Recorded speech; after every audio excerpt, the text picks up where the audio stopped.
டிவிகேக்கு ஓட்டு போட சொல்லி கேட்ட நண்பா நண்பிஸ்கெல்லாம் ஒரு கள்ளக்காதல் பண்றதுக்கு கூட உரிமை இல்லையா?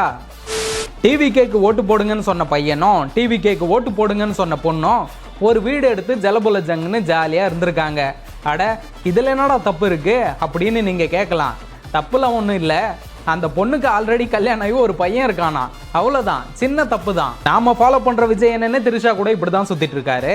அதையே நாம ஃபாலோ பண்ணால் அதில் என்ன தப்பு இருக்கு அப்படின்னு பேசிக்காக நினைக்கிறாங்க போல. இதுல இருந்து நம்ம என்ன தெரிஞ்சுக்க போறோம்னா, புதுசாக கல்யாணம் பண்ண போறீங்களா, கல்யாணத்துக்கு அப்புறமாவும் நான் கள்ளக்காதல் பண்ணலான்னு இருக்கேன் அப்படின்னு நீங்க நினைக்கிறீங்கன்னா, ஒரு விஜய் ரசிகரா இல்லை விஜய் ரசிகையா இல்லை டிவிகே கட்சியில் இருக்கிறவங்களா பார்த்து கரெக்டாக கல்யாணம் பண்ணு. ஏன்னா இப்போ எப்படி திரிஷா மேட்டரில் முட்டு கொடுக்குறாங்களோ அதே மாதிரி நாளை பின்ன உங்களுக்குள்ள ஏதாவது பிரச்சனை வந்தால் மாற்றி மாற்றி முட்டு கொடுக்கலாம்ல.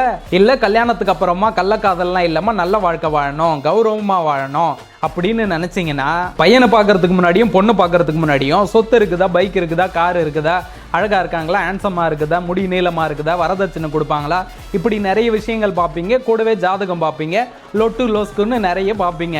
ஆனால் இது எல்லாத்தையும் தாண்டி முக்கியமான ஒன்று நீங்கள் பார்க்கணும். அந்த பையனோ அந்த பொண்ணோ விஜயோட ரசிகனா இல்லை விஜயோட ரசிகையா இல்லை டிவிகே கட்சியில் இருக்காங்களான்னு முக்கியமாக பாரு. அப்படி இருந்தால் உடனே கல்யாணத்தை நிறுத்து. வாழா வெட்டியாக கூட இருக்கலாம். ஆனால் டிவிகே கட்சியில் இருக்கிறவங்கள கல்யாணம் பண்ணிக்கிட்டு கள்ளக்காதலுக்கு முட்டு கொடுத்துட்டு வாழாமல் வெட்டியாக இருக்கவே கூடாது. புரிஞ்சுக்கோ, பொழைச்சிக்கோ.